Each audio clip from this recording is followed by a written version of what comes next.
Kalau lihat nanti lama mau kasih jalan. Resolusi konflik. Seperti yang tadi sudah saya katakan bahwa pada sesi ini itu masih ada keterkaitan dengan sesi sebelumnya tadi yang sudah bisa secara panjang lebar berkaitan dengan mendengar aktif. Nah, memang konflik seringkali terjadi, apalagi di bumi Ambon ini rasanya telinga ini sudah tidak asing lagi dengan istilah konflik, baik dari konflik yang paling kecil sampai konflik yang paling besar.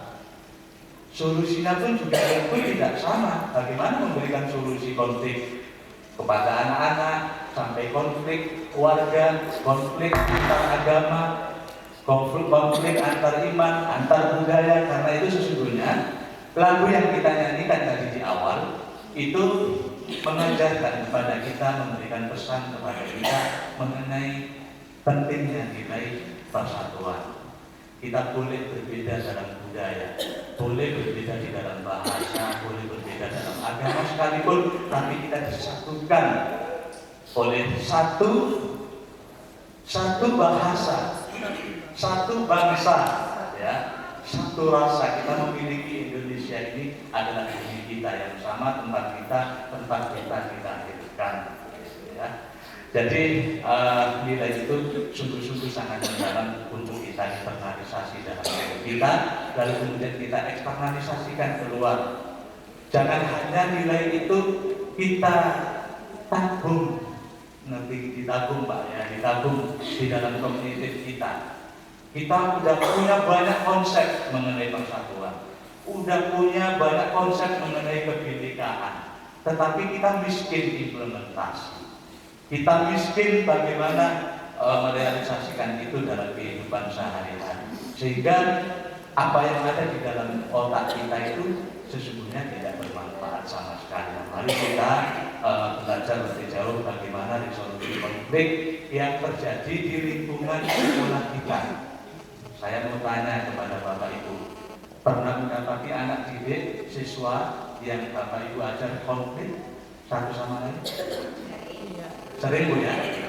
Bapak Ibu pernah mendamaikan mereka yang berkonflik? Pernah. Bapak Ibu tentu punya cara bagaimana cara terbaik untuk mendamaikan konflik itu supaya tidak berlanjut. Kira-kira gitu ya Bu. Dan itu memang tugas seorang guru adalah terlibat bersama mereka siswa ketika mereka berkonflik. Kita berusaha untuk memediasi. Nah, kita akan nanti dikasih contoh simulasi bagaimana konflik itu terjadi.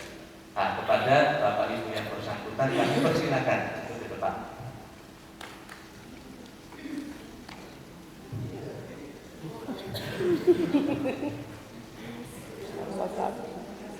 Bapak di depan.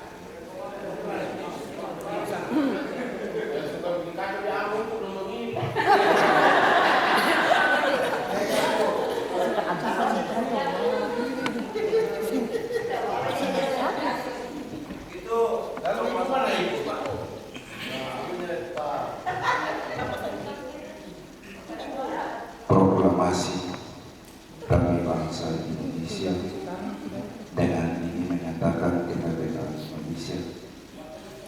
Hal-hal yang mengenai pemindahan kekuasaan dan lain-lain diselenggarakan dengan cara seksama dan dalam tempo yang sesingkat saja. Jakarta, 17 Agustus 1945. Atas nama bangsa Indonesia, Soekarno-Hatta. Pak Indro, cara membaca ini ada simulasi saya bicara tadi Undang Dasar 1945 Pasal 29 ayat 1, negara berdasarkan atas ketuhanan yang Maha Esa. Ayat 2, negara menjamin kemerdekaan tiap-tiap penduduk untuk memeluk agamanya masing-masing dan untuk beribadah sesuai dengan agamanya dan kepercayaan.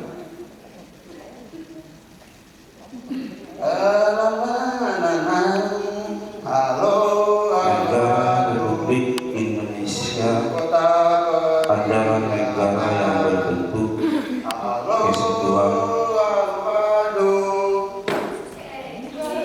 Indonesia adalah negara yang berbentuk kesatuan Republik. Oleh itu, kenapa ada begitu? Kita harus baca baik-baik. kita juga nanti saja mau. Ada kalau mau begitu di luar sana. Ini ketong ada belajar. Ada begitu itu. Tolong menghargai ketong yang sebentar baca. Kalau bagusnya ambil buku, kalau mari ketong dulu baca. Jangan lupa. Kita begitu, sama.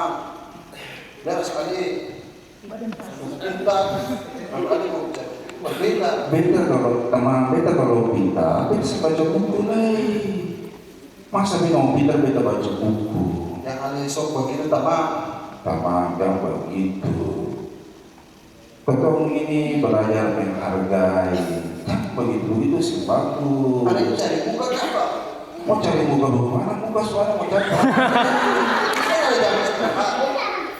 Iya, yang istirahat itu kan tergantung orang yang bersangkutan saja kalau dia mau baca buku. Bisa, ini kan ada istirahat sama musik kawan. Karena kalau mau menyanyi lebih bagus pergi di luar sana, menyanyi para burung-burung di luar sana. Kalau saya di luar kan, di dalam kan. Sebisa itu teman. Kau hidup ini. Kau teman saya senang keluar saja mengganggu kita baca ini. Satu dua hari lagi mau tesis teman. Sebisa begitu. Teman sambil begitu. Sih, betul sih mau bikin baru buku teman. Saya beda ada sementara baca buku. Maksudnya itu beda sementara baca buku. Beda ada baca buku dia datang menyanyi. Memang ini ada festival karaoke apa orang menyanyi di sini. Kita dalam kursi tulis ada kerja ini. Itu biasa saja itu.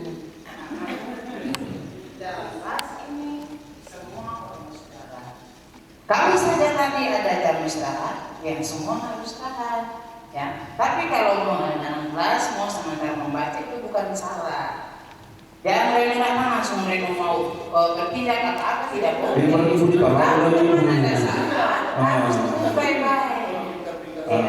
Jadi Banyaknya satu banyak suara bagus lagi mau banyak. Ibu guru kamu yang mau bicara. Makasih. Dengan jadi di kelas ini ketemu semua orang bersaudara. Mau Islam, Reno Kristen, ketemu orang bersaudara, ketemu sama.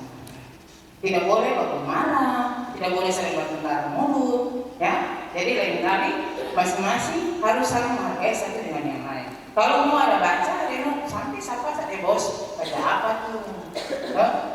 Kita bisa tahu pasti. Bukan, apa itu mengganggu namanya? Tidak boleh ya. Nah, jadi mari semua di dalam kelas ini satu, ya. Jadi saling menghargai satu dengan yang lain, saling menyayangi satu dengan yang lain. Tidak diubah dia kan. Jadi Reno seperti itu, ya. Orang Kristen begitu semua bisa begitu, orang Kristen itu harus memberikan terang. Itu juga mau menghidup orang Muslim aja pakai kata lain. Mari dan berbuat. Jabat tangan, saling memaafkan harus semuanya ulang seperti itu. Oke? Ya. Sapu-sapu poro tuh lah ya poro.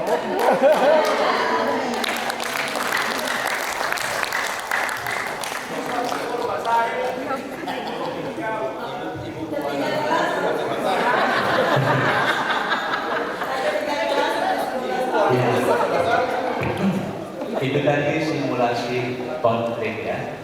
Jadi yang konflik tadi bukan orang dewasa, tapi anak-anak didik kita, siswa kita di sekolah seringkali kita dapati. Kemudian ibu tadi memediasi bagaimana konflik itu cepat selesai dan tidak berlanjut. Dan tentu Bapak Ibu mempunyai pengalaman yang sama, sebagaimana tadi telah disimulasikan di depan kita. Nah, kami ingin share, menurut Bapak Ibu, seperti yang tadi sudah kita saksikan bersama, apa pendapat Bapak Ibu? Baik konfliknya itu sendiri atau cara menyelesaikan masalah dari ibu guru tadi. Ada yang mau share? Ya, yang belum ya, yang belum bicara. Jaga. Nanti dari sini satu sama-sama. Terima kasih. Kalau menurut saya, cara menyelesaikan masalah tadi, alangkah baiknya dua-dua dipanggil, duduk bersama, baru kita selesaikan masalahnya. Ini menurut saya. Terima kasih. Oke Bapak, terima kasih atas pendapatnya. Ibu.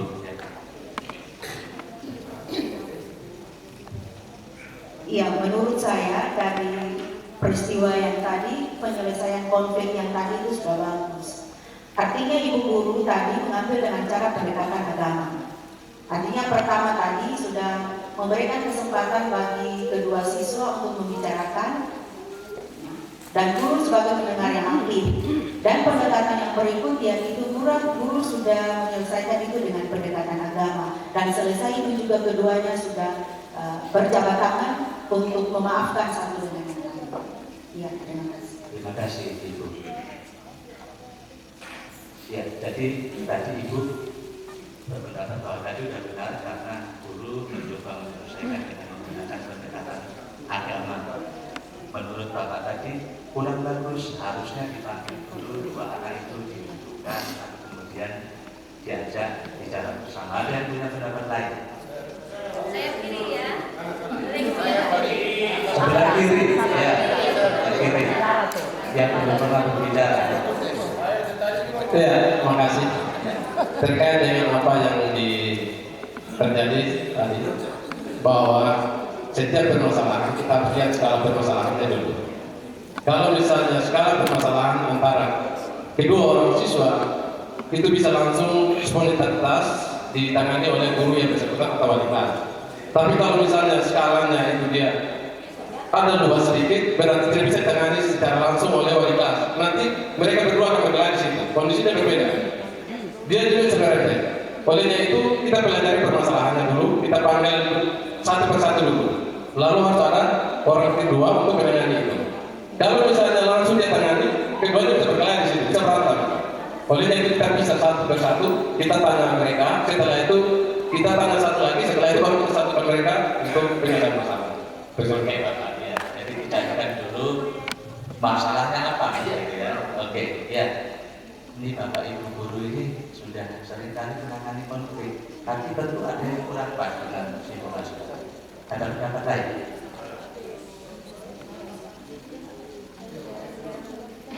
Halo, ya. Oke, ya. Terima kasih.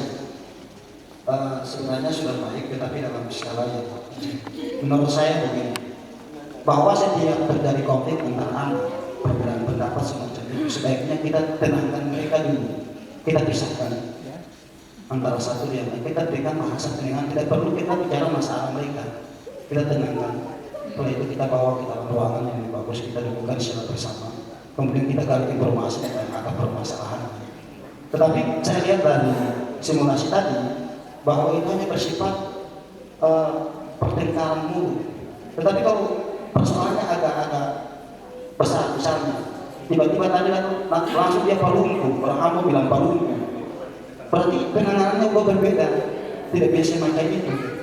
Apalagi ibu guru mau menangani hal itu, tiba-tiba dia palungku, itu sangat sulit. Yang ibu guru, kalau bapak guru itu masih mungkin. Tapi kalau ibu guru sangat sulit, tiba-tiba itu yang besar-besar, kalau siswa SMA itu kan besar-besar. Bisa dijelaskan ya Pak, kenapa kalau ibu guru sangat sulit, kalau bapak guru tidak? Nah, begini Pak, ini pengalaman. Ini kita berangkat dari pengalaman. kurang lebih 9 tahun atau 10 tahun di SMA Negeri 7 Agung, itu dengan siswa yang berlatar belakang yang berbeda. Kebanyakan anak-anak pada SMA Negeri 7 Agung pada saat itu kan dari pulau-pulau terkecil sana, dengan jiwanya yang sangat keras.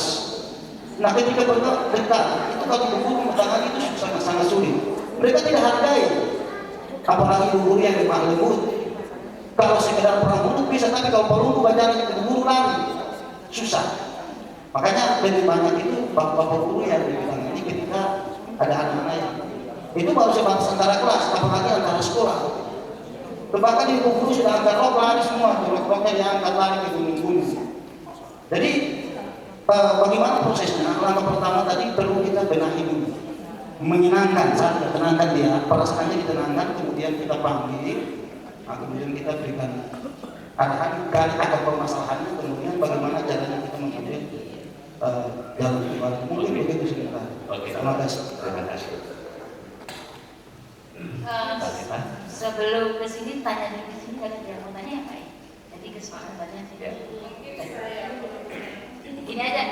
Nanti ini terakhir bergiliran. Di sini yang belum bicara yang komentar. Iya, terima kasih. Baik Bapak Ibu, dengan persoalan atau dengan spontanitas yang tadi dibawakan itu sudah ada pendapat yang disampaikan dengan berbeda-beda. Nah, menurut saya tadi itu kalaupun juga kita sendiri tidak tahu, yang pertama persoalannya yang terjadi kan tiba-tiba, tidak bisa kita lihat kita mau sampai kepada bawakan ke guru BP kemana. Tapi saya kira itu hanya mungkin peristiwanya serentak dan kejadiannya hanya tiba-tiba pada jam istirahat. Nah saya kira bahwa bukan saja bisa ditangani oleh wali kelas, bisa saja pada saat itu guru yang sempat lewat, ya kebetulan gurunya lewat dan mendapatkan anak-anak yang sementara bertengkar. Kalaupun juga dia bisa untuk menyelesaikan persoalan itu, ya dia harus selesaikan seperti yang sudah dilakukan seperti guru tadi. Tidak perlu sampai kita harus membesar-besarkan persoalan atau apa yang terjadi pada saat itu. Mungkin menurut saya begitu Pak. Ya, terima kasih Ibu. Satu lagi ya barangkali. Ibu.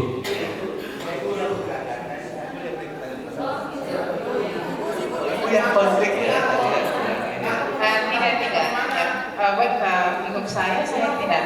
Untuk saya tidak membela diri, bukan itu maksudnya. Apa yang dilakukan tadi dalam sebuah simulasi lalu ditanggapi oleh teman-teman itu positif namanya. Positif.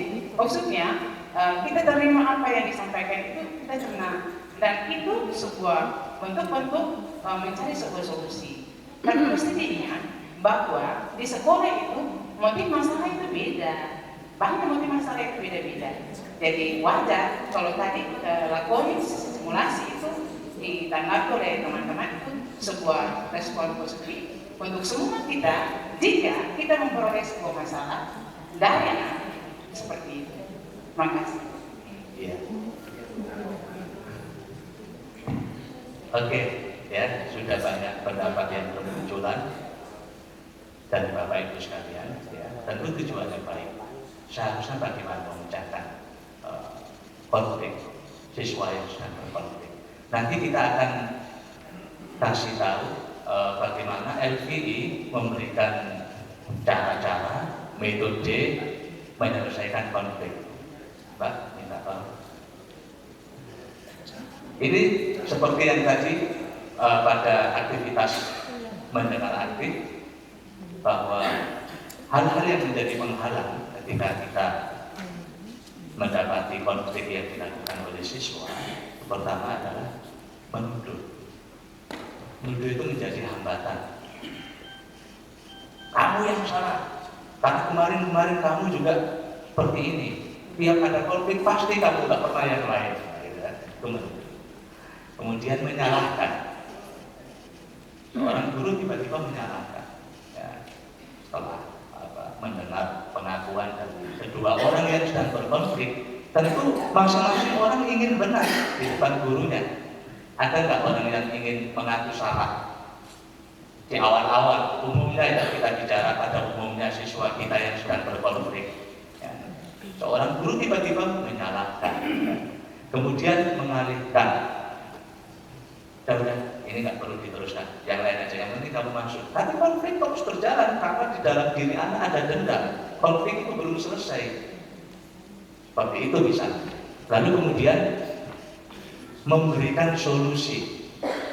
Mungkin bagi salah satu siswa solusi yang diberikan oleh seorang guru terkesan sepihak, terkesan subjektif. Oh, pantesan itu kan ponakannya, itu kan anaknya, saudaranya, jadi dibela sama gurunya. Itu kan budenya gurunya. Pasti seperti ini ada di tempat tertentu, ya. Kemudian menghakimi, kemudian menghukum. Dulu ketika saya masih sekolah di Sanawiyah, Aliyah, di pondok pesantren, begitu ada santri yang melakukan kesalahan, langsung dihukum, parahnya diperontos. Pak Mo itu diperontos, nggak ada rambutnya. Pesantren dulu begitu, paginya disuruh angkat berdiri, dijemur di tempat panas. Si anak takut, dia tidak rela menjalani hukuman itu dengan nyaman karena dia takut, ya. Jadi ketakutan itulah yang mendorong siswa itu akhirnya mengikuti apa kemauan guru, gitu ya. Kemudian simpati, tadi sudah dijelaskan di awal pada sesi Mas Budi tadi itu, bersimpati seperti yang tadi disimulasikan dari di awal-awal. Nah, ini adalah sejumlah penghalang yang bisa menciderai konflik itu sendiri. Akhirnya tidak solusi yang didapatkan, tetapi justru hal-hal yang menjadi penghalang ini tidak menyelesaikan masalah. Nah, kita akan lihat, Bu, ya, Bapak Ibu. Saya tetap ingin Pak Mo sama satu tadi, halo Mas, ya, kamu, ya, coba ke sini dulu, lagi, sama Pak Mo, ya. Nah, ini ada guru, Mbak Rima ini sebagai guru nih, ya.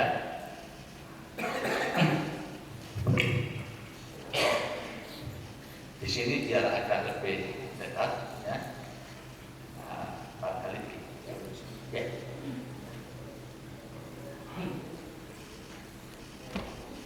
Dari sini Pak.